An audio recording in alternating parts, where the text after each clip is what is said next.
In this episode of How Microsoft Engineers Build AI, we dive into the world of AI agents, how we build them, evaluate them, and push them beyond the basic task. Whether you're new to agents or that you're deep into the root, you will have a behind the scene look at how we at Microsoft approach them. I'm Frank Boucher, and let's welcome our guests. Hi, my name is Aditya. I'm an applied science lead at Microsoft where I work on agent infrastructure and other infrastructure to deploy models in enterprise settings, including evaluations and reinforcement learning and fine-tuning infrastructure. Hi, I'm Emmanuel. I'm a backend engineer here at Microsoft working on Viva Engage and particularly integrations with LLMs. Can you tell us more about what you did create and what problem did it solve? Certainly. So, at Microsoft, we're building a ton of agents. And one that we wanted to showcase here is potentially one that is relatively simple to follow and one that is very popular with our users. So this is Viva Engage, which formerly used to be called Yammer. And so you can think of it as an enterprise, a social network for an enterprise tenant. So you can post and you can like comments and things like this, and people use it for communication and culture and a bunch of other community gathering work. And so one of the things that admins do is they often go through manually right now these posts and make sure that it aligns with the company culture and it's relatively positive, or at least it is in line with uh, company policies. I'm a corporate communicator who looks after Engage at Contoso. From the new advanced moderation destination in the communications dashboard, I can leverage the agentic value of themes to moderate at scale. I decide to create a theme to track adoption of M365 Copilot across our organization. I go ahead and enter the theme, add some colleagues on my team to receive alerts. Over the next several hours, colleagues post messages sharing stories about how they're using Copilot and AI in their day-to-day. We're trying to see stories in our organization that our comms team can amplify and follow. Notice how none of these posts use the term Copilot adoption specifically. One post is in French from a colleague in our Paris office. All these posts show up in my dashboard moments after creation. I go ahead and dismiss one. It's not something we need to track. The others I will save for my team to check on. My team also needs to ensure inappropriate posts don't reach mass audiences. I go in, create an offensive language theme, and set the auto-mute capability. Now, with the power of AI, these posts will never show in the top of a home feed or email digest. Moments later, someone leaves an emotionally charged post in the sales best practices community. Our offensive language theme and automate function have done the job ensuring the post stays out of mass channels like digests. I decide to close this conversation to new comments and follow up with my team on next steps. I can also monitor keywords in the advanced moderation page. I create a new keyword for one of our key partners so me and my team know when discussions touch on this important relationship. When someone posts a message with this term, the thread's pulled into the same detected conversations table for my review and awareness. In this case, I'll dismiss the post from view, but I could also mute, close, or delete the content if necessary. So, why do we need agents? How do we need to build them? What we've heard from customers is that enterprise users need more than just answers.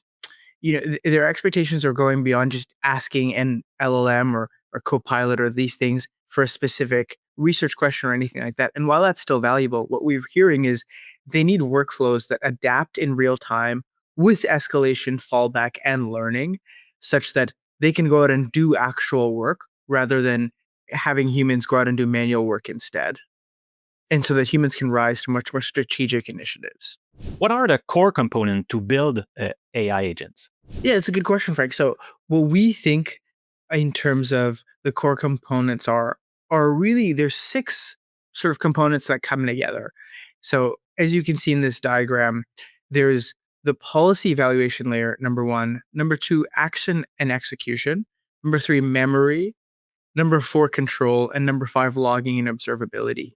When we think of the policy evaluation layer, we think of it in conjunction with the control layer. So think of this as like the agent's brainstem. So responsible for enforcing behavioral boundaries. Like we use the policy engine to set guardrails. Don't send emails unless explicitly approved, or this is what you should do when you're sending an email. And then the control layer does decision logic, like should the agent act now, wait for more info, or escalate. And it also does risk scoring, like assessing potential harm from taking each action and adjusting each behavior accordingly. Separately, when we think about memory and planning, which is the memory layer and the action and execution layer, we built sort of what we think there is agents use multiple types of memory, sort of short-term, episodic, and declarative.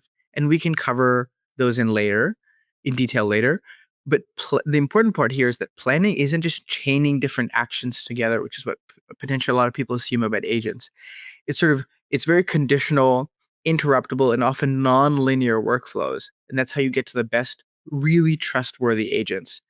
And so our agents dynamically replan if the world state changes or if certain tools fail.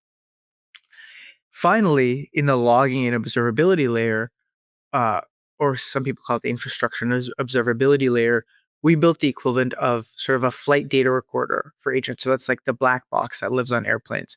So every observation, memory retrieval, tool invocation, et cetera, is logged. And why that's really important is it's really helpful for full decision replays. So we see not what the agent did, but why it did what it did. So let's talk memories. Like, where does it fit into the picture, and like, what's the challenge tends to come up? Right. So when we think about memory and agents, there's 3 types of memory that are relevant: short term, which is contextual; episodic, per interaction; and then long term, which is user preferences. And we can dive into what each of those mean. But memory. The first thing to remember is that memory isn't just about the longer context windows. We learned that structured retrieval matters more than just remembering more. So, for example, things you have to think about are: what's the schema for storing episodic state? How do you index and query that state efficiently? And I'm going to walk through this theory a little bit, and then we can talk about how we apply it to the moderation agent. So the real challenge is avoiding hallucinated memories. So the LLM guessing what happened before and forgetting irrelevant past actions that led to noise or confusion. That's a significant advantage of memory. It's allowing it to remember actions that it did before that potentially resulted in the wrong state or the wrong result, and then fixing that this time. So what the difference between working or short-term memory is short-term memory is essentially memory or the reminders we put into the prompt itself. Episodic memory is retrieved memory. So it's saying, what happened in previous interactions that we should remember. And then long-term is user preferences. So things we learn about the user over time. And we'll talk about how we integrate that as well. And so what's important here to understand is that, let's apply this to the moderation agent to understand how it's relevant.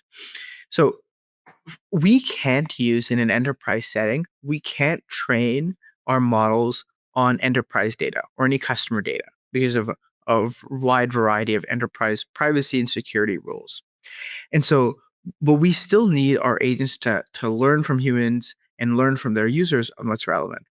So for example, for a moderation agent, what it could do is understand that, potentially there's a certain set of threads that humans are manually either promoting or potentially muting or potentially flagging for any number of reasons. And then it learns over time that potentially with that episodic or per interaction memory and develops its own patterns of understanding potentially what it should do next. And so that's an example of episodic memory, which is very useful. And so we can talk about the best ways to store this in the next slide and the best ways to interact with this memory. Long term, which is user preferences, is, not just like what are they potentially, what actions are they taking, but potentially what user preferences they have for how much trust they put on this agent. So how much do they want to review your own work versus how much do they want to let this agent do its own work by itself? And that actually changes per user. And so understanding, potentially when the agent surfaces a set of results to the user, how many of them, how much of the time do they just auto approve everything versus how much of the time do they manually approve and make sure each one is good, etc. So things like that are the difference between short-term, episodic, and long-term, and why you really need to separate them because you need to store them differently for privacy reasons. Cool. So let's talk about that in a little bit more detail applied to this moderation agent example. So you can see here there's a lot of different blocks we should talk about. So, if we focus just on working memory at the top left-hand corner, again, that's what we talked about in terms of just what is the agent should retrieve or remember in the prompt. So these are things like what are the themes it should look at? That's working memory. And potentially what are the last few threads that it should be concerned about? That's just working memory. So the basic memory needs to complete the task. And then what's interesting is you can see that there's memory consistency validator on the left-hand side, and there's periodic validation between both of them. And why that is one of the things you want to do as we move along to the right-hand side and we retrieve all these memory components is you want to make sure that the LLM is not going to hallucinate with any of this memory. If it retrieves any of it, what we've often found is potentially if with agents in general, not with the moderation necessarily, but with agents in general, if it retrieves some memory using reg or other components to retrieve information, what we've often found is it can sometimes extrapolate points that don't exist there. And so you want to make sure you build in a consistency validator just to even as a double check with another LLM, just making sure that, hey, this is exactly the memory that was retrieved and we're not making any new assumptions from it. So that's what the memory consistency validator is. And you can see that it feeds into the retrieval augmented decision layer. So that's using retrieval augmented generation to retrieve those memory components. On the right-hand side, these are things like what I mentioned, theme drift memory, which is this episodic memory, which is using the threads that people were flagging and updating, potentially, do I need to update my own themes to match what humans are doing manually? And this again feeds into the policy change memory, and again updates the incident pattern aggregator. So all of these we need to store separately for the main reason that all of these need to be stored either at a user, tenant, or global level. So, for example, we should store the user memory at of like how often is this user accepting all their suggestions or rejecting all the suggestions, all this stuff at an instant pattern level. Policy change memory works at a tenant level. Potentially theme drift memory and the patterns we do around how often do we look at new themes and how often should we update new themes. Maybe that happens at across Microsoft level, across all of our agents. And what about permissioning and control? How do you balance the flexibility and the security in that space? Yeah, sure. That's actually an interesting question because on one hand, you have all the work required to make your agent work and run and execute the actions and all that. But then you need to start taking into consideration some other aspects that have to do not really about how your agent works, but where is it going to be working or where is it going to be executing those actions on your behalf. Basically, the environment and the ecosystem on which your agent is going to be running plays a very important role on the type of configurations and restrictions that you want to give to your agent. And in terms of control, we can start from the most simple type of control, which is basically to give some sort of admin user the ability to shut down the agent if things go wrong. So it's very important to start from the most basic type of control, such as that, and make sure that you're able to basically circuit break your agent if things go wrong. So the human is always in control. There is no way the agent can continue running if it is determined that it's doing things that it should not be doing.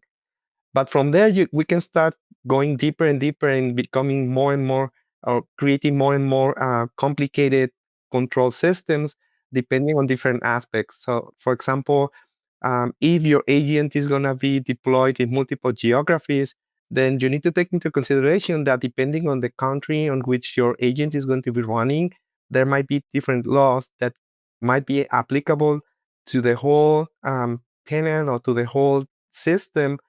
And in some other countries, you might have some laws that require you to respect user level settings. Basically, if you are running one of those countries or geographies in which each user has the ability to opt out and decide whether or not they want a user to analyze their contents, um, then you have to make sure your agent respects and honors that type of per user configuration. So as you can see, it's not only a matter of making sure that your agent can run and it can operate based on some generalistic rules, but also to make sure that depending on the geography where it is being executed, it's able to get access to the set of rules that are applicable depending on the local laws. So then, how do you shape an agent behavior? Certainly. So there's a couple of ways we think about shaping agent behavior. And, one of the things that really annoys me personally is, often why we call it shaping agent behavior is because it used to be called alignment, like AI alignment. Like, how do you align agent behavior? And what's really interesting is when we talk to a lot of enterprise developers and a lot of enterprise users, alignment has become so associated with AI safety, which we think is incredibly important, especially at Microsoft, by the way. But it seems like it's been so subsumed into this world of AGI safety, and we really don't want robots to take over in terms of that. People often just don't even consider AI safety, or they don't even consider that it's that important at other companies. They say well, we don't want to put more effort into AI safety. What we really want to know is like, is it doing the job well?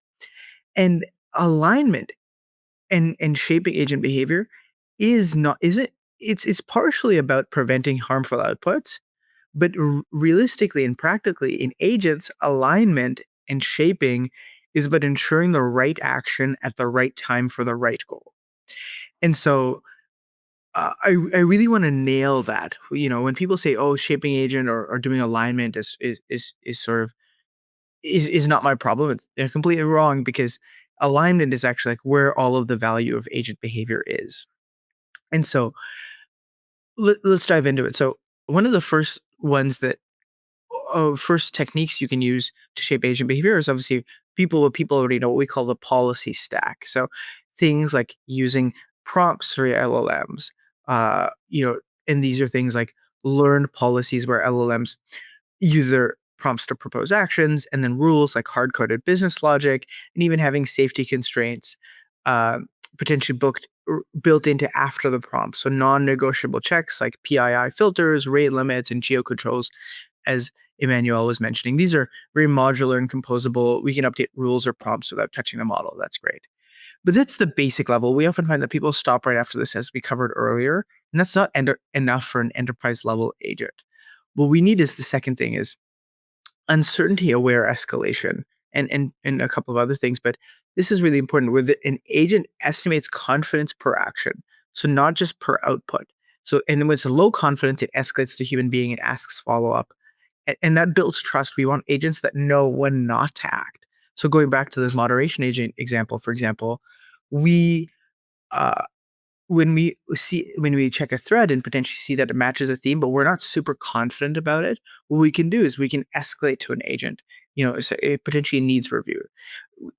As I said earlier, for security reasons and for a bunch of other reasons, we're not going to talk about exactly how that mechanism works or if we do or don't do that. But what I'm saying is agents can do that, and um, and that's what we really think builds a lot of trust as a human being, knowing that if you assign an agent to do something, even if it's slightly uh, not confident about its action, it can escalate to you. And knowing when to escalate is really important. And we're going to talk about the different types of uncertainty measures you can use, which are actually built into a bunch of Azure AI tools. So, which is what we use. The second thing is the third thing I should say is post-deployment feedback loop. So typically what happens when you deploy an agent, especially if you're building a consumer app, what you could do is you could take the actions that people use and then train the model or fine-tune the model to make sure that the agent is almost mimicking the human being exactly based off some data that you gathered from the user. But you can't do that in an enterprise setting. You can't use fine-tuning because we can't use customer data, as I said earlier, to train our models. Instead, what you could do is uh, you can log everything. So as we said earlier, you can log everything the agent does, and you can also log everything the human does and try to match it up as much as possible. And we can talk about how we could do that later when we talk about how to potentially use reinforcement learning or other techniques in an enterprise setting. And the last one is the multi-objective evaluation. So making sure that you're evaluating the right things and testing super aggressively. So the main things we recommend testing is latency. So how fast is it doing something? Trust. What are the levels of human overrides and escalations? And number 3, fallback rate. We really think, and obviously accuracy is the number one. Like, is it doing the task or not? But making sure that you're tracking these other metrics, make sure you're building a trustworthy agent. And so let me dive into after the policy stack, potentially, because I think people are very familiar with how to prompt models at this point. What they're not familiar with is how to do the other parts.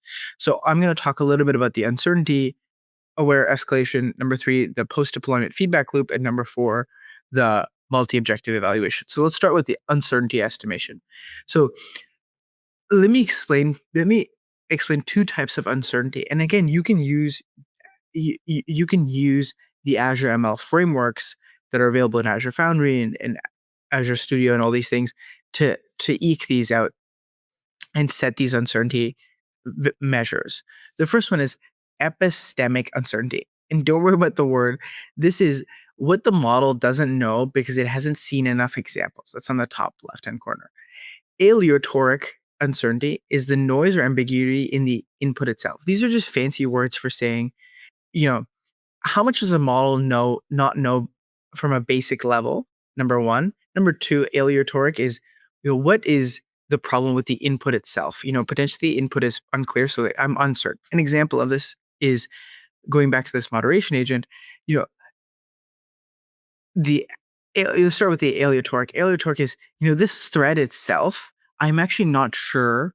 Like it's like flirting with a line. It's like a meme, for example. So I'm not exactly sure, or it's just flirting with a line. Like potentially it's saying some words that I don't necessarily understand, and so that's the problem with the input. The epistemic is, potentially the model doesn't catch memes very well. So if there's a meme in the thread or an image in the thread, and you potentially think that this could be an issue, that both of them add up to this uncertainty estimation. And so so you use both of those to compute a confidence score per decision. And then if that confidence is below a certain threshold, you go to the left-hand side, which is the human feedback, or the right-hand side, which is the autonomous action. And one of the major questions we get this is, how do we and just to repeat, like aleatoric uncertainty is high when the language is ambiguous or maybe full of emojis or ironies or typos. Epistemic uncertainties, the agent hasn't seen similar enough phrasing or cultural context in its training data. And so just understanding how you set the uncertainty threshold check is the most important here. You can obviously work on improving the and adding more training data, doing all this stuff, but adding the threshold check is really important. And this is where you use the aggressive evaluations to make sure you do that. So this is when we get to the evaluations, we'll talk about this. You'll see, and you have to test this hundreds or thousands of times with humans on your team or with users about what manual threshold check, what number you have to set to do this. And you can actually ask the model to output its own certain uncertainty, this aleatoric uncertainty and the epistemic uncertainty. You can ask it to output its own uncertainty scores. For example, for the moderation agent will say, hey, how confident are you in terms of the input that you understand it? How confident are you from your own sense that you can understand the text or the content in this model? And we'll both combine that and we'd have manually set a uncertainty threshold. And if it's below that threshold, then we could escalate. If it's not, we could take an action. Great. So that's the uncertainty. One of the other things I talked about is this post-deployment fault feedback loop. And we mentioned that, in a consumer setting, this is the third thing you could do. We mentioned that in a consumer setting, you could just iterate with data. In an enterprise setting, what you could do is one of the things you can use is safe offline reinforcement learning. So this is training on synthetic tasks. So for example, for our case, for moderation agent, we can train on synthetic moderation tasks. So things like from public data sets, simulated edge cases, or things like this. And what we could do is this data flows into offline reinforcement algorithms. And what we recommend using are things like conservative Q learning and advantage weighted regression. These we found are really helpful for training agents for a bunch of reasons. They're specifically designed to avoid overfitting or over-optimism. And so instead of deploying the policy directly, we route it through, or we recommend routing your agent through a counterfactual evaluation layer. So testing how it would perform under unseen conditions or corner cases. And then we model the reward function using human audit feedback. So this is people actually going in and manually testing these things on your red team, or potentially you can get a contract team to do these things. And so, and then finally, a deployment safety letter to check if the new policy's behavior is within the bounded shift limits. And so this allows us to improve agents without trial and error on real users, and still use sort of reinforcement learning as much as possible to really get the best results. The last thing I want to talk about is this evaluation. And, we've covered a lot about all the really advanced techniques you can use, but we think evaluation is the most important thing that people need to do that they miss. And one of the first things we recommend doing is make sure you record everything. So you watch what the agent did step by step. So you log every decision it makes, every tool it used, when it escalated or when it acted, and you score the whole sequence, not just the end, like not just how accurate was it at the end, but in each step, was the plan smart? Did it get the right order? Did it make good choices on every single component? And then track when it should have escalated, potentially when it didn't, and then measure time to success, and then look at user trust signals.